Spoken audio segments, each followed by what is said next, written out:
Sekitar 20 rumah warga yang berada di Kelurahan Tonrokasi Barat, Kecamatan Tamalatea, Kabupaten Jeneponto, rusak parah diterjang angin puting beliung dan juga hujan deras.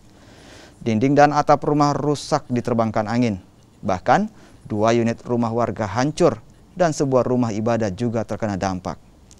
Meski tidak ada korban jiwa, namun warga tetap mengungsi di posko yang telah disiapkan oleh petugas BPBD Kabupaten Jeneponto.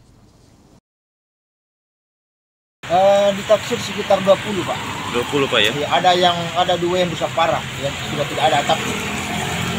Yang lainnya itu seperti apa kerusakannya, Pak? Ada juga masjid juga sangat parah saya lihat. Sekitar pukul 3 tadi yang